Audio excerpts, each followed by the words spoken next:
Welcome to episode 3 of Joe's Inferno. Joe's Inferno is an interview show that we do here at the University of Idaho, where we bring in different student clubs and orgs and departments and interview them. However, there's a catch. In between each interview question, we try a progressively hotter and hotter hot sauce. They start from about 1,700 on the Scoville scale, and we'll end at just a small 2.6 million on the Scoville scale. So it will get progressively harder as we go, which should make for some entertaining viewing. Today I'm joined by representatives from the Counseling Mental Health Center here at the University of Idaho. And I'll go ahead and ask that maybe each of you introduce yourselves and maybe what role you serve at the CMHC. I'll start it off. My name is Megan Jones, and I'm a therapist for the athletes here at University of Idaho. My name is Clint, Emmett, and I'm the Psychiatric Mental Health Nurse Practitioner here at the University of Idaho. I'm Keith Hansen, and I'm a psychologist and the Interim Director at the Counseling and Mental Health Center. Where is CMHC located, for those that maybe don't know? 3rd floor, Mary Forney Hall. Okay. So if you're familiar with where the Lytle Hampton School of Music is, just right up the street from there. Cool. Across from the tennis courts. Before we get started, I'd like to ask, how are each of you with spicy foods? I like to believe I'm okay. Okay, good. I like spicy food. I mean, I like spice to have a flavor, but I like spicy food, yeah. Okay. I like spicy food when it, again, has flavor, but I'm going to warn everybody that I will have sweat running down my face before it even gets spicy. What we're going to do here before we start our first question, let's start our first sauce. So we have wings and chicken strips. Feel free to pick one of your choice. You don't have to eat the entire wing or chicken strip if you don't want to between takes, but we'll also be starting off with the classic hot sauce by Hot Ones, which is a garlic sauce that's actually, I think, really flavorful. And you'll find it similar, I think, that's a lot, to like a Taco Bell sauce or something like that. You guys ready to try it? Let's do it.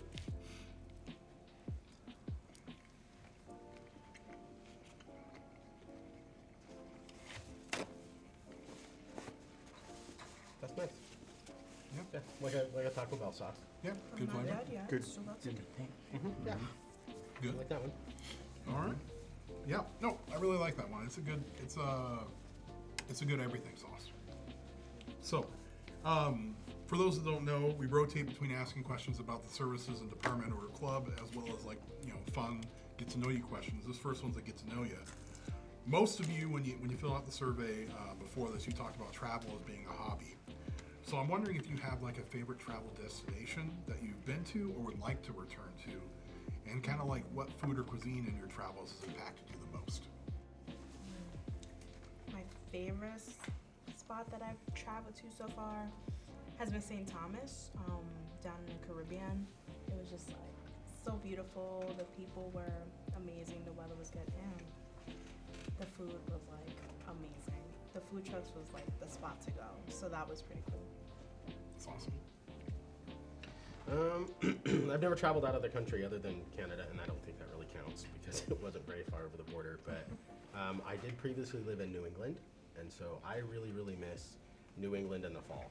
I mean, the leaves and all of that stuff. If I could go back and do that again, I want to do that. And then food-wise, I mean, I'll pretty much eat anything. I like stuff, but there's this little Indian restaurant up northern New Hampshire called Shalimar, and that place is amazing, and I still wish that I could get delivery from that place.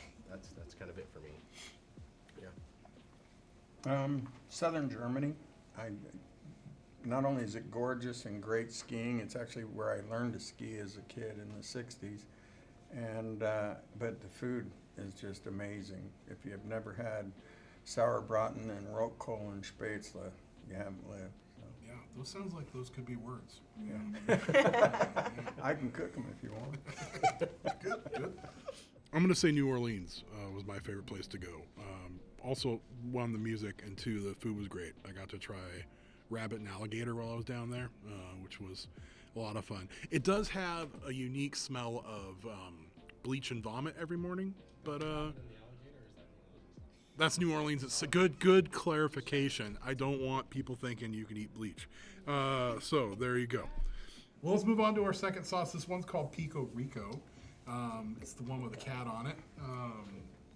This one kind of doubles the heat, so it goes up to 15,000 on the Scoville scale. All right, you ready to try it? There you Alright. go. Let's do that. You ready?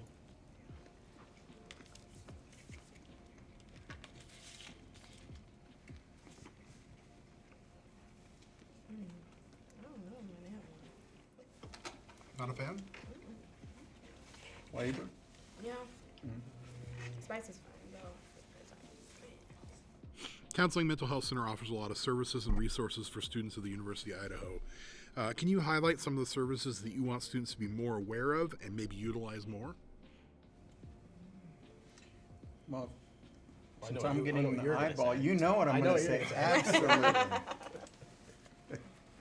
It's, anyway, the biofeedback. Biofeedback's in its second real full year rolling out, and hopefully it'll get rolling all the way across the campus, and we'll have stations across the campus. There's something really cool about learning to control the electricity in your heartbeat and the temperature of your body, and learning how that influences your mental health, and then learning to practice it in a way that it replaces old trauma and other issues that are getting in your way. So, big, huge believer, been using it for many, many years. Nice. What are you going to talk about? I mean, my job's fairly narrow anyway, so I think students, access psychiatric services pretty well. I'll just make a couple of plugs. One, I'm always happy to consult. I mean, if someone has a question, I'm always happy to answer a question, or talk about, hey, what does this medicine do, or what does that do, or why would someone prescribe this? I'm happy to do that stuff. And the other thing is, I do a specific kind of therapy called accelerated resolution therapy, which is very similar to EMDR. It involves like eye movements and stuff like that. But it's very, very short term, and really, really, I would say, really targeted to a specific issue. And the outcomes on that are absolutely wonderful. And so sometimes I wish that students would be more willing to kind of explore some of that as an option, because one session can be phenomenal. I mean, if you're struggling with certain things, and it's great. And it's actually really fun to do and fun to participate in when, the guy's sitting in front of your face waving his hand and then talking to you and stuff like that. But yeah, that's what I would plug. I'm gonna add to that, Clint, because I think you're. Keith, it's not your turn. Not the Kanye West and Taylor Swift. Dang. But, Clint, people think about psychiatric providers, they think about, here, take these pills and go away. And Clint is not that kind. He listens, he hears, and there's therapy going on in his office with him, and that's why I feel so comfortable referring people to Clint. And I've worked with a lot of psychiatric providers over the years, so. Well, thanks. I appreciate that. You're welcome. Thanks for your support. Anytime. That was warm and fuzzy. Two things in a pot. All right, Megan. I think one service that I would like to see us utilize more, like in terms of like the student population, is probably like our Better Mind program. So that's like telehealth that we offer, especially because, like, let's be completely honest here, college students are lazy sometimes, and I feel like if you don't feel like I'm lazy launching into sometimes. a session, I'm only saying that because I'm close to college age. Don't judge me. You're still a college student. I definitely am. I'm a PhD student. But I feel like outside of how accessible it is, I just think that it's really cool that our department gets to offer that, because there aren't a lot of schools and universities that offer that kind of resource to students. So definitely go on our website and look up more information about it. It's a good one. Yeah. Thanks. Let's do the next sauce, which is the Vandal pepper sauce, which is one of our local sauces. I really like this one. So, and it's got a good I was gonna read the label. good balance of flavor with heat. So, you all ready to try it? Yes. Do it. Yes. Let's do it. They have it at the Breakfast Club. I always use it down there. Yeah. Was it good? I like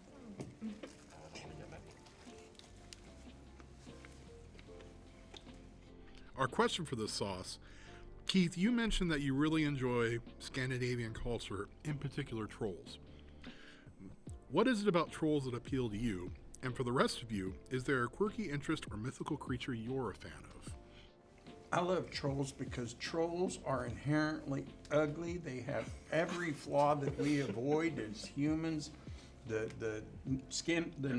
Danish trolls, where they originated, have the small noses, but the Norwegians put the big long noses on. There's nothing right about trolls, but you love them. They're supposed to be the bad creatures that live in the woods and are bad, but everybody loves them. And I just love that as a metaphor for kind of a life lesson for me. I love all my warts and I love all that stuff. And if you don't love them too, you're in the wrong tribe. I thought you were going to say, like, I look at a troll and I think, man, I'm better off. There's a lot of this. It could always be worse. Right?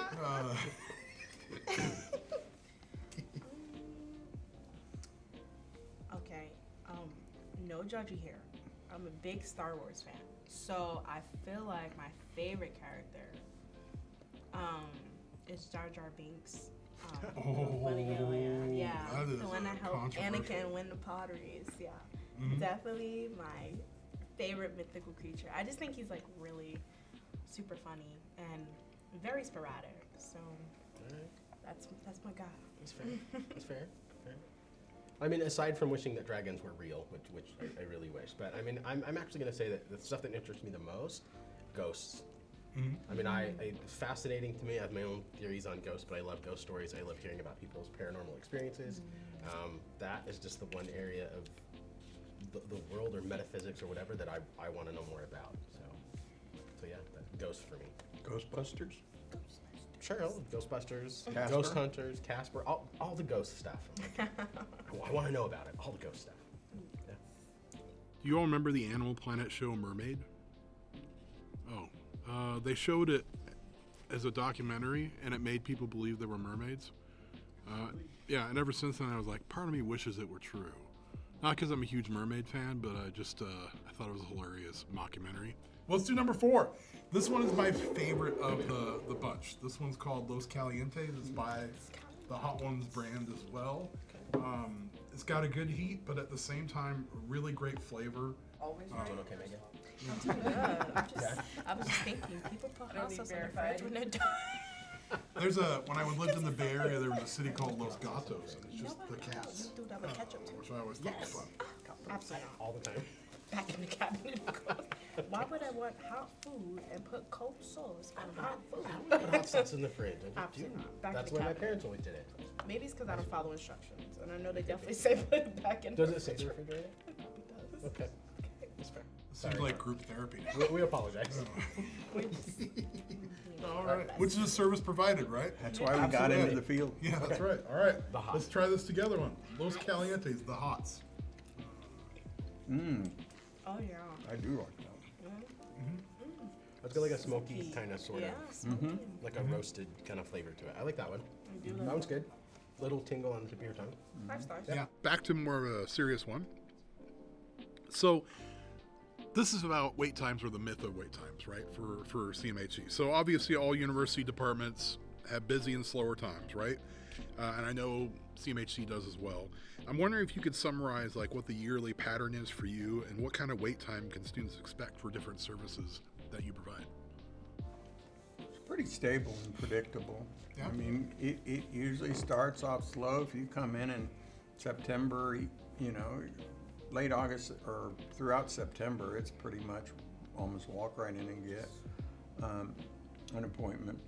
Then the busier part of the year, especially now in the winter, because kind of 2 things at play.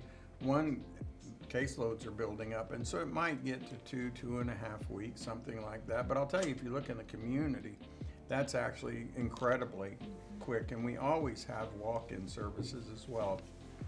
So it kind of builds, and then it'll fall off come late November and December. It'll fall off again, and then you have the same kind of pattern that goes in the spring. It kind of builds up through it, and then it falls off.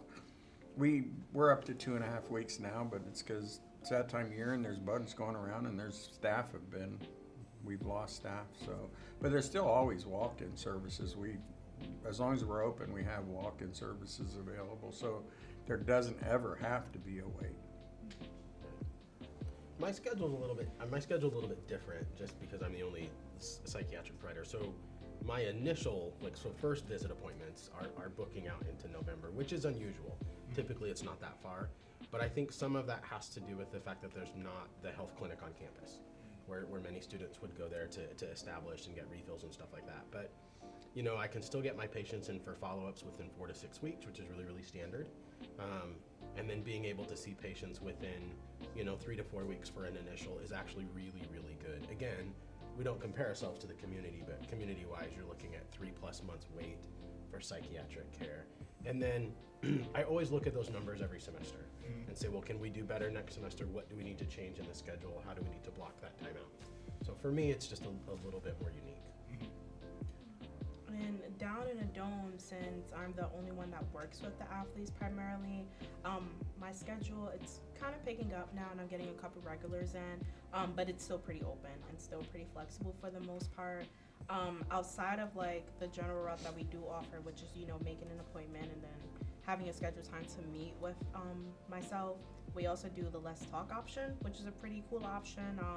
It basically is similar to a quick drop-in service. It's not meant to be an actual counseling session. It's just oh, I'm going through this, problem right now. I just need to quickly get it off my heart and quickly just talk about it to somebody. And there's no paperwork that the client has to fill out. It's just simply poke your head in, talk, probably 15 minutes max, and then, you go on about your day. And if you do decide to schedule regular appointments with me, then that's something you can call the counseling center for. I know that you squared away with that. But our next one is the Peri Peri sauce by Old European. This is the other local one that we have. I can only guess that it's 60,000 on the Scoville scale, and that's based on as much science as I think is put into the Scoville scale. So my opinion. There you go.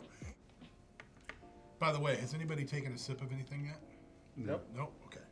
I did forget to mention that it How are we tends to doing be compared to other teams? great. It does tend to be a point of pride to hold out as long as you can, but you do you. Oh, I got no pride. I'll just judge. Thirsty. I've been married too long to have pride. That's we'll break that down later. All right. All right. Ready? And we have therapy for that.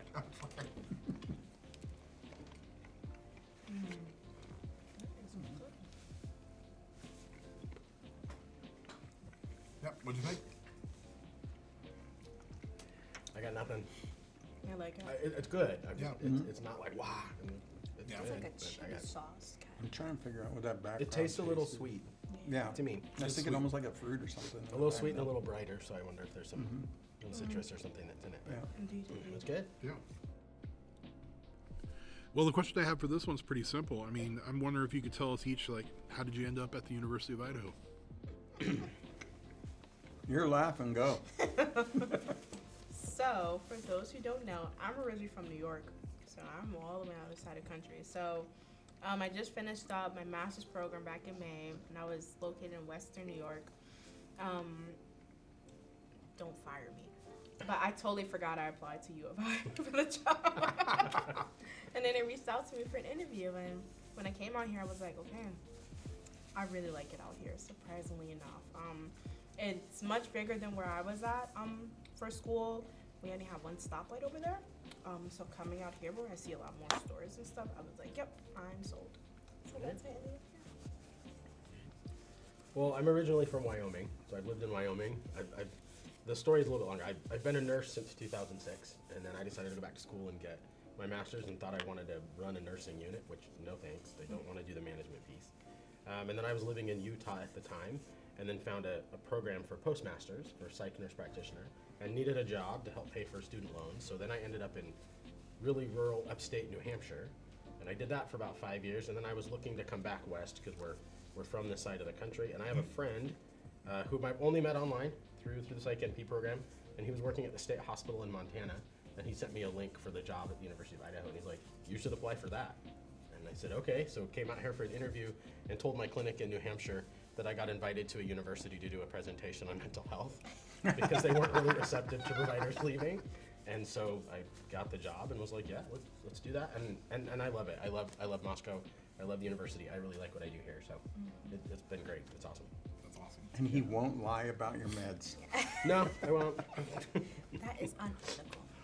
Well, Absolutely. they said they came from far away with New York and New Hampshire. I came from Maine. In fact, the very coast of Maine, Ellsworth. Before that, I lived in Madawaska, Maine, which, if you haven't heard of, and you haven't, is one of the four corners of the continental United States. It's the northeasternmost town of 2,000 people in a mill.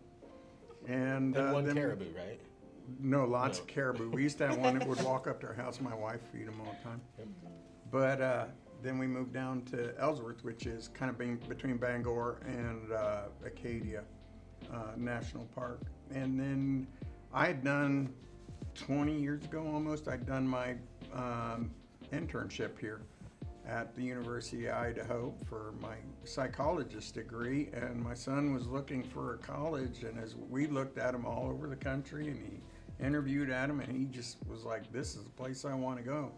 And he wasn't familiar with it at that point. And so I thought I'd come out here with him the first year. I could work remotely by telehealth, but my wife said, they're hiring for a psychologist. I was like, I'll check it out, and because I loved my experience here, and it's just been a great experience, and we've had a house built here, and we feel like for the first time, and for me it's weird because I like to say by the time I was 4, I'd lived in Kansas, Puerto Rico, Panama, and Virginia, and I kept moving all my life. I've never really lived any place very long.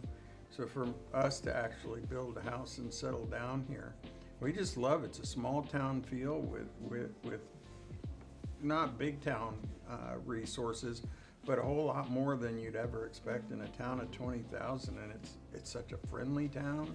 People stop for pedestrians. It's got the incredible farmers market. We just fell in love with it, and so we're really happy here. Clint, you mentioned Wyoming. Did your family have to get like in a covered wagon in order to go see other families? See other families. No. Were you born in a covered wagon? No, but I did grow up on a ranch about 40 miles from the nearest town, Sounds and I right. rode to school in a yellow Suburban.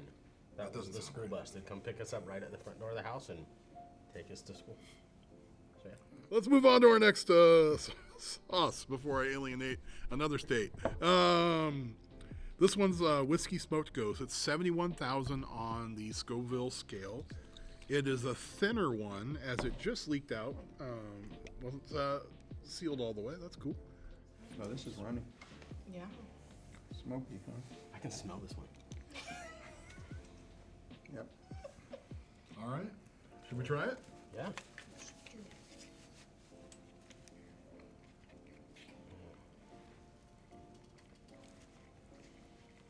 One thing to know about Clint, you don't just get medication, you get entertainment. Guaranteed. Question I got is about psychiatric services.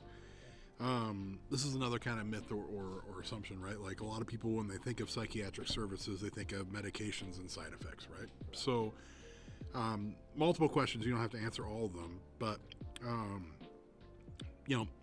when it comes to psychiatric services, is medication for everyone? Is that the ultimate goal of treatment or timetable? And what are some misconceptions that you might want to tackle? Okay, I can answer all those. Is medications for everyone? No.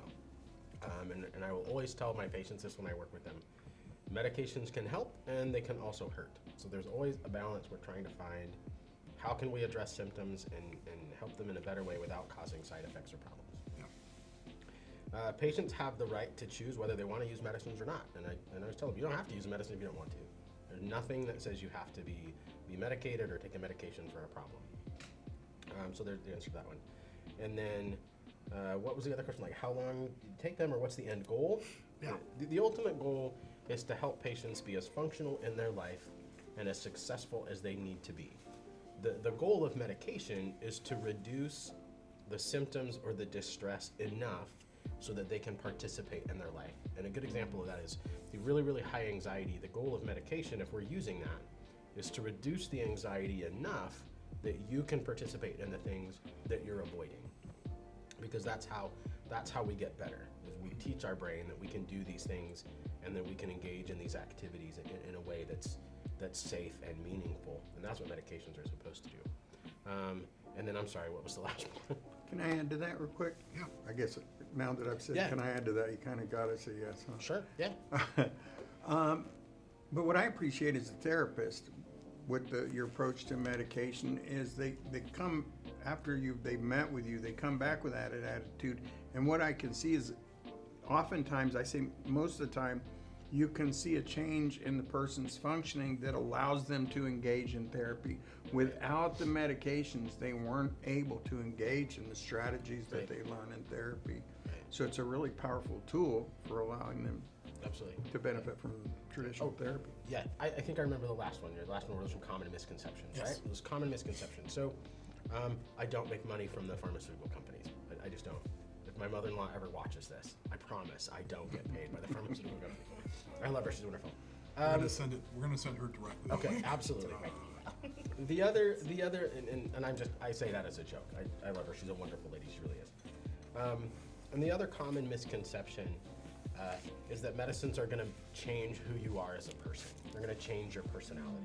And certainly, I could give enough medication to just make somebody feel like a zombie all day long. That's never the goal, and that's actually a really bad thing. It's bad to not have any emotions. It's bad to not have any feelings. That's not the goal at all. So if I'm working with someone for medications, I want them to be on the smallest amount of medication that gives the greatest benefit and helps them still feel like themselves. So, yeah. I read a article on this. Did you know, like, when you get earworms, like songs stuck in your head? Yeah. Kendall didn't know what earworms were. I thought he said earwig. Those things are the worst bug on the planet. Yeah. Like, I hate that bug. I just don't like bugs. Okay, that's fair. Yeah. I read this article that said that when you get an earworm, it's actually a manifestation of your brain developing new synapses. Maybe. I have no reason to refute that. I just find it annoying when you have a song stuck in your head. Okay, you just have to find a more annoying song to sing or have someone sing to you to replace that. Does that work? Sure, want to try it? I don't know. There's nothing stuck up there can't. right now. So. All right, just try it. I mean, maybe life is just a series of earworms that we're trying to get away from. So I don't know. We're going to move on to number 7. This is the garlic reaper sauce. All right, this is where they start getting hot. This one's 116,000. Okay. I'm Does it say not gonna quit. torchbearer I'm on it? almost here. Yeah, torchbearer sauces, Torchbearer sauce. garlic reaper sauce. You ready? I'm left-handed, so sorry. I don't have a lip You are? line. I never knew that. Okay. The brother was left-handed. Imagine being left-handed with 11 people at the dining room table. It'd have to be a circle. It was bad. I bet. It grows. I don't like the flavor of this. Yeah, that's just heat for the sake of heat. That's what I'm gonna say. No. It's okay. Okay. Well, once again, I'm the one that's doing the worst. Good. Well, let's get this question out there. What TV series or books are you currently working your way through? And do you have a favorite of all time? I'm watching The Vampire Diaries for the second time. That is my show. I love Psych. Reruns of Psych in my house, like just hilarious, wonderful for TV. And for books, I read a lot of stuff, and I read 2 or 3 books at a time. But the one right now that's got most of my attention is it's called The Demon of Unrest, I believe by Eric Larson, which is about Fort Sumter and the Civil War. And so it's really interesting. It's used a lot of letters and correspondence to write it. So stuff I didn't know about. It's pretty fascinating. Right now I'm watching Breaking Bad again. Yes. I started out when early in my training I worked in a corrections place. So I find Breaking Bad, The Sopranos, things like that real interesting. They're a little bit goofy and fictitious, but I really like those types of things. My favorite book series ever was the Sherlock Holmes series. I sat down and just came home from school every day and sat down with Sherlock Holmes and read that. I still love that. So areas. Keith, I feel like you and I could be best friends. Sherlock Holmes is my favorite fictional character. And I am currently working my first time through Breaking Bad. I know I'm up with the hip in current times. Aww. You're getting shiny. Sad. I am? Yeah. Okay. I'm sweating. I got it rolling. I can just feel them. All right, is that better? All right. Well, let's move on to number 8. This one's called The Bomb. It tastes like hot shoe leather. If it tastes like hot shoe leather, at some point that means you've eaten hot shoe That's leather. what I was just thinking. Is there a story there? I grew up in Wyoming. Okay, that's fair. 40 miles from Not a lot of anything. sustenance there. Gotta you know? eat something. Those winters are long. There were no grocery stores. Right, so I'm dabbing in there. All right. I'm not gonna go Ready? super heavy, but I'll get some on there. We got some. All right, you ready?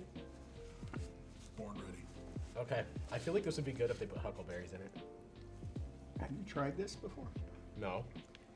If there was like a cat right here, and if it was me, I'd be like, It's just bitter. it's just squish. Okay, I get the battery acid. That's really coming through. Not the leather. No, not the leather.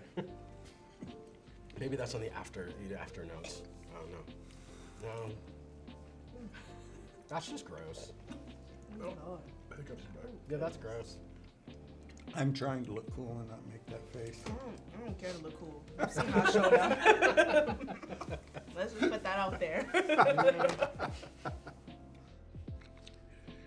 What are some of the events and programs that CMHC puts on throughout the year? And where or who would you like to partner with more to create some events? I need some more napkins. Okay, here's a funny I got a thing. couple here. And When I sweat too much, it knocks out the batteries in my hearing aids. uh-oh. I'm hearing this beep beep. My battery's going dead. That's pretty All right. What are some events we put on? Throughout the Other year. departments we would like to probably collaborate with. cool. Yep, good question. Oh my gosh. I broke mine. Well, we do a lot of outreach, and we do collaborate with a lot of other departments. We had an open house this year for the course biofeedback, and collaborated with quite a few departments on that one.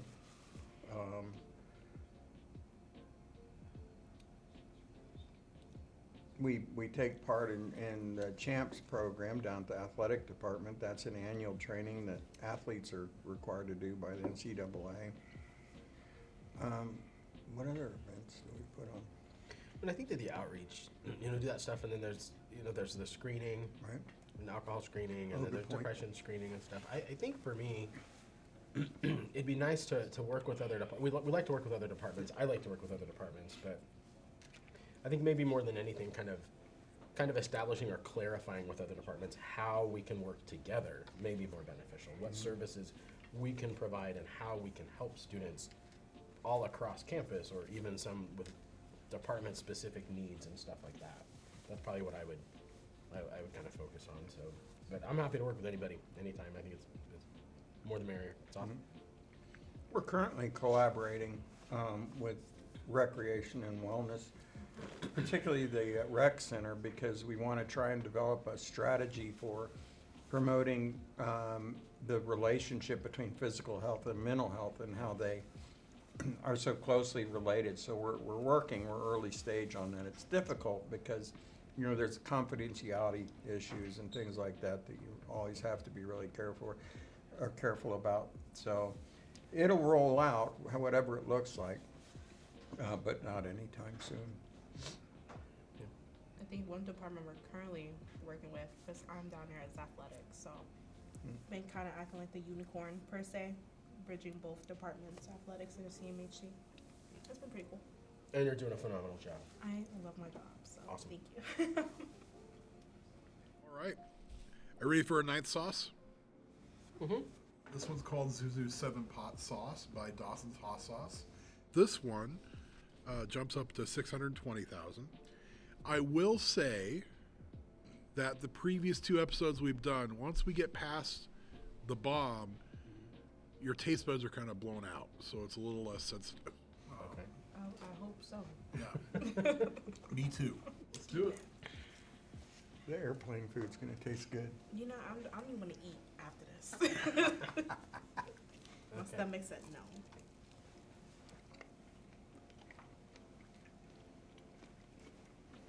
That's pretty good.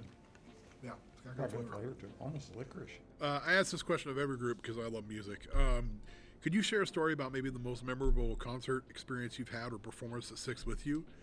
And what does this experience reveal about your musical taste or preferences? I assume all Nickelback fans? No. I don't mind me some Nickelback. I don't mind. I've been to a Nickelback concert. Yep. Me too. Again, we could be best friends. Yeah. Brandon, Not top BFFs. 10, but you know, They definitely are. it's like being a teenager again. Yeah. Yeah. There That's you what go. Nickelback is. And people say, oh, all their music sounds the same. I don't hear them saying that about AC/DC, but all their music sounds Every the band same. sounds the same. And I like AC/DC. But my best one was my first one. And if you've seen the movie The Hurricane about the fighter, Uh-huh. Denzel Washington plays it. Well, they had two concerts, major concerts, to pay the legal fees and support the hurricane, Reuben Hurricane Carter. And I was in high school at the time, and they had it at the Astrodome in Houston. Terrible acoustics, but Stevie Wonder, Doc John, Bob Dylan, Sean Phillips, the parts of the band, Ringo Starr. It was this incredible lineup. And we had floor tickets up near the, and it really defines kind of what defined my music taste, that kind of early folk and protest and a lot of the, it's where I fell in love with Stevie Wonder. And Isaac Hayes was there, who was just incredible in the day. So I think that concert really still continues to, although my music taste is really eclectic. There's really not a type of music that I don't. For a while, I fought rap and said it's not music, but boy, I like a lot of rap now. So it's really defined it. So. That's fair. You want to go? My first ever concert was like a festival, and the only reason I went was because Eminem was gonna be performing. And as soon as like he came on, like it started to rain, it was like the perfect setup for everything. So Eminem is definitely also my favorite like artist of all time. But that was also like my first concert. So Eminem's it's who got. retiring. Eminem's the reason I started to like rap. That was a good story. The first concert I ever went to was a Sawyer Brown concert, so country music. I have pretty wide musical taste that I like, and I do listen to a lot of country, which is okay. But I mean, I'll just throw this in there. 3 favorite albums of all time. This will give you my broad range of musical taste. The Metallica Black album, the first one. Okay, love that one. I love that album. Madonna's Bedtime Stories album, which is great. And then Crash Test Dummies, their first one. It's God Shuffled His Feet. I mean, those are 3 favorite albums of all time. So like just huge musical range that I like to listen to. Yeah, those typically are not next to each other on the shelf. They are not. They are not. Yeah. Have you heard the Blackest list when they re-released the Black album a couple of years ago? It's an album where it was just there were like 6 different covers of each one of the songs from the Black album by different bands, and like Chris Stapleton did one, and yeah, Jason Isbell did one. It's awesome. Yeah, they're the one band I've wanted to see live, but I've never wanted to pay enough to see them live. Well, just to pick on you a little, Brandon, the tickets for all those bands and everything in the Astrodome with floor tickets next to the stage, $20. With inflation, and that was what, 1958? This is number 10. All right, this one's called Peppers Up by High River Sauce. And I got it because, one of our sayings is V's up. So really, like, yeah, this one's a liquidy one. Interesting. See if it smells skunky. You got this. All right. Yeah. Good. You only got Believe one it. more to go after this. Yeah. Only one more. All right, you ready? Okay. Let's do it. I want to smell this one.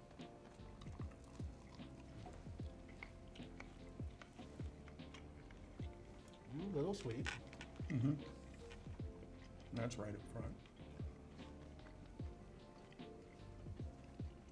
Has this got an afterburn or something?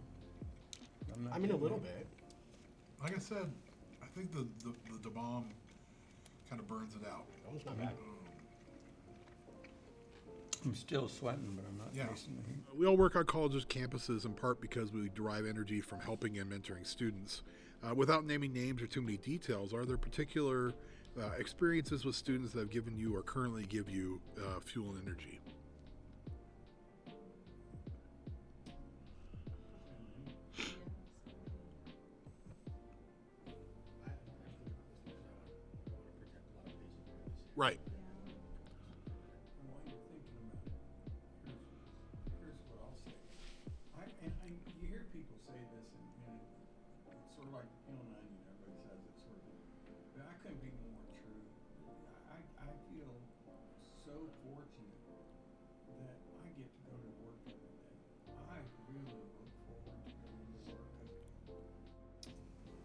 So many. Yeah, so many. I think about this one because I want to protect a lot of patient privacy. Right. I Yeah. want to think about this one for a minute. Well, while you're thinking about it, here's what I'll say. You hear people say this, and it's sort of like the peeling an onion. Everybody says it, sort of thing. But I couldn't be more true. I feel so fortunate that I get to go to work every day. I really look forward to going to work because my job is so inspiring to hear these people's stories and for them to trust me and share these just really deep, often very deep and painful stories sometimes. And I can't tell you how many students I look at and I go, how on earth did you get where you're at? How did you go through all that and here you are in college?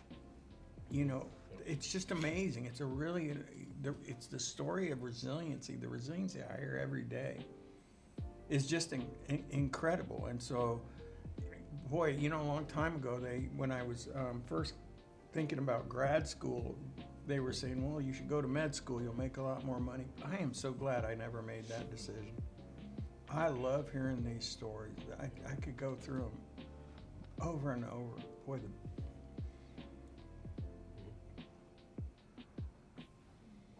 I would say for me, I mean, it's not really a particular incident, but I really, and I mean this, and I mean this truly, I really, really love working with my patients. I love what I do, and I'm not trying to sound arrogant. I'm really good at it.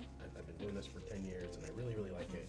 One of my favorite things is when I work with a patient who's either gotten this diagnosis or has this whole mix of symptoms, and they really don't know what's going on, and then once we hit everything, and we can sort of clear some of the clouds away, if I can speak in metaphors, and just kind of hit that mellow groove for them where like things are working and they feel like they're functional again. I love that. That's what I really look forward to, being able to dispel a lot of the fear and the worry and all of the anxiety and be like, this is workable. Everything I've signed on my desk, everything is figure outable. And that's totally true. Everything is figure outable. And I really enjoy that piece of what I do. I really like that. And it gets all sappy, but it means a lot when my patients trust me enough to let me help them. Right. I really appreciate that. Yeah, it's humbling. absolutely. Yeah. Yeah, I love all of my student athletes. Like, even the ones that I don't see in session, they would like stop by my office. They'll just talk and stuff like that. And I think they're amazing. They're like a good chunk of the reason why I like doing what I do, because you know, even when they just come and just talk to talk, just catching up, it's still like you can tell that. It not only helps because I'm close in age to them, but it also helps that, like, because I was a former athlete, like, I get to kind of see where they're coming from and, like, a lot of problems that they kind of talk about and bring up. And so, definitely love my student athletes. I know which one. I was going to throw something in Go there ahead, real quick. please. Yeah, I was going to throw something in there that, and I can speak for me, but we all enjoy working with students, and we all, I mean, I'm interested in my patients' lives to a degree that's professionally appropriate, but I'm not going to acknowledge you if I see you outside of my office. I'm going to preserve your privacy. And so I'm not going to wave to you in the grocery store or say hey at the gas station or stuff like that. My patients are welcome to approach me and say, hey, how's it going? And then I'll say hi.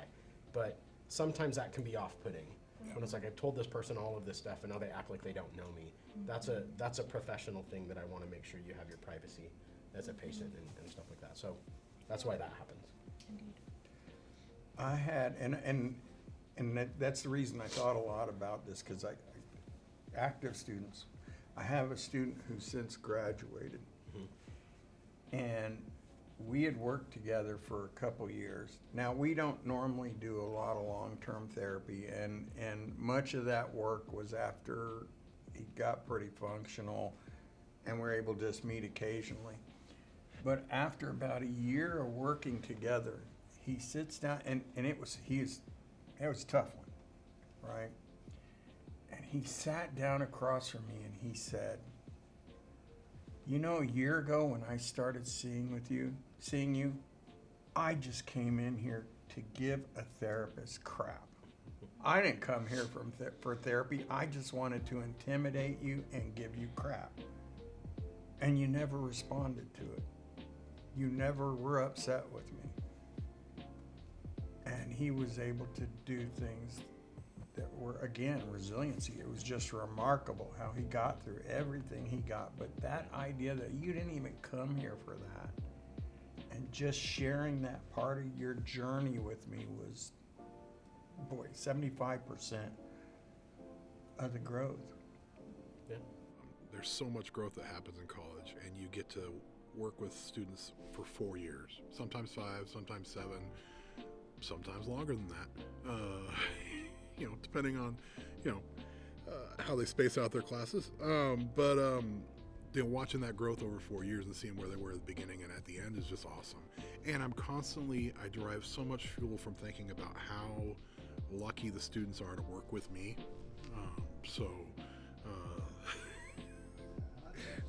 Hot sauce is working, Yeah, huh? yeah. That was a joke, in case the audience doesn't get it. Tough crowd. All right, good. All right, well, that's good. Let's do the last one. All right, this one's called The Last Tab Experience. No, this one was optional, right? Yes. Is anybody going to tap out? No, nobody's tapped out yet. Can you text us tomorrow? What I do? Huh? What I do? Just text us tomorrow. I just want to see how Oh, yeah. Oh, she's your going to be trip fine. went. So if anyone doesn't know, I have a flight back to New York after this, and I'm worried about my poor stomach on the flight. We'll see. You're going to be okay. And if you think your therapists are automatically wise and make good choices in their life, first off, there's Megan's experience. Second off, I have a 5:30 massage appointment today. I'm just gonna press you. Full of hot sauce. Yes. I need a bigger piece of chicken. All right, let's try it. Let's do it. This is the last one. All right. And then you've Which made one? it. God, I put it in the wrong one first again. You ready? So this could be a mix A mix. of 10 All and right. 11. Okay. All right. Okay.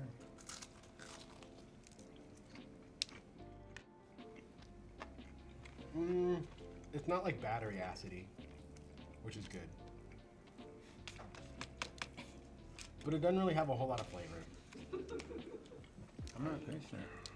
Question I got for us, last one. So I know that society still struggles with stigmas surrounding mental health. Oftentimes, these assumptions can cause people to not seek help when they need it. What would you say to students who are still on the fence about seeking help, and what barriers, imagined or real, can we address today? I say one thing all the time. What would you tell your friend to do? What would you tell your kid brother, your kid sister to do? Take that advice.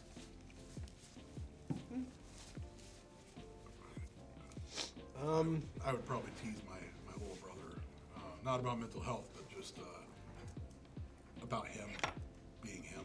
Yeah. But that's our rivalry. I would use an analogy, and I would say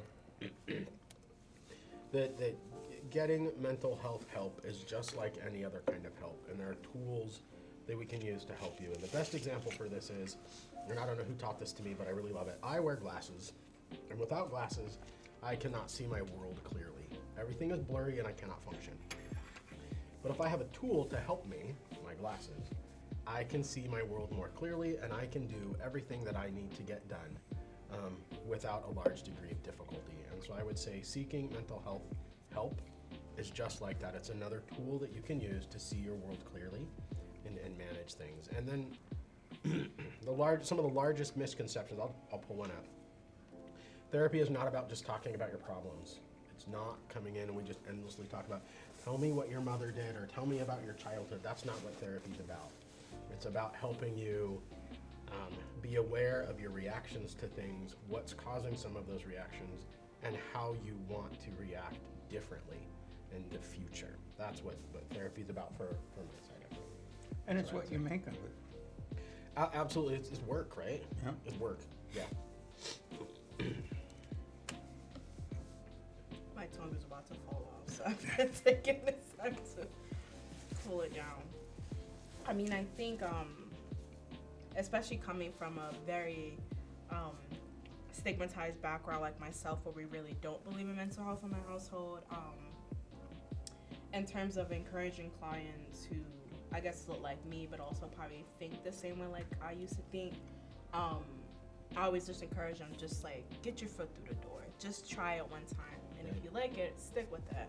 I think a lot of people, especially like in my age group, they kind of think, well, if you're going to a therapist, like you're considered crazy, or, you know, when we follow TikTok trends, you don't really need it and stuff like that. And I always tell people, therapy can be used for a lot of things. And in terms of what services we can provide as a clinician, we'll let you know if something's outside of our scope of practice. Like, we'll communicate that to you if, like, we don't have the best experience with certain relationship problems or certain just college stressors. But I would just tell people, like, you'll never know if you're gonna like something if you don't try it. So in terms of getting your foot through the door, I mean, during my master's program, my professors always used to say the best counselors have their own counselors and have their own therapists that they go to. And so, you know, it's really hard for us to do our job if we don't believe in the job that we do day in and day out.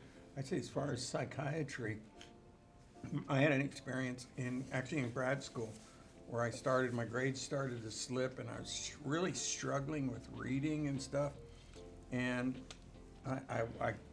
it was getting really bad. I had a lot going on in my life with my family and stuff. And so, boy, I went to a therapist and that didn't do it. And just all this different, and I'm a big believer in running and cycling and stuff like that, and getting outdoors is good for your mental health, you know, and your nutrition, and I tried everything.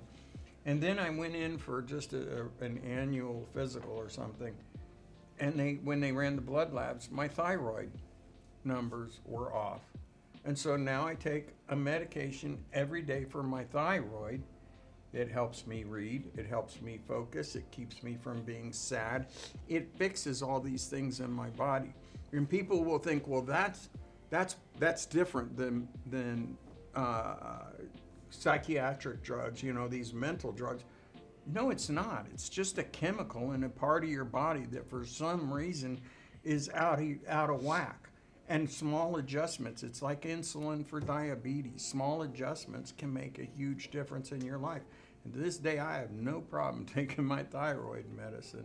So I think of the psychiatric meds exactly the same. Yeah, kind of. No, you're right. I just, the idea of a chemical imbalance is an old idea, and you're not saying that. No, that's what a lot of No. providers will No. tell you, and that's not true. When we use medication, we're looking at how your body uses neurotransmitters. Right. There's no medicine that can give you more serotonin or dopamine. That you have to get that from food. You have to get that from your body actually making that. But our medications can change how your body either keeps those available or holds them back. And that's where it's all really keyed into. But like Keith's saying, sometimes we need a medication to take care of something like that so you can do the rest of the stuff you need to do. And that's okay. That's okay. Well, thank you three so much for being here. You made it through all 11. Congratulations. Yeah. Great questions, great conversation. I just appreciate all three of you so much. Sure. Thanks for having us. Well, if there's ever a round 2, I'm down. No, Yeah. Yep. they're down. Now, she was the most enthusiastic. When she heard about this, she was like, yeah, I'm in. She did. I remember that Yeah. meeting. Yeah. Yep. Also, Megan, I'm proud of you. Immediately no. Good job. Thanks. Immediately no. All right, we're done. I know you got a hard out in 5 minutes. Have a good flight.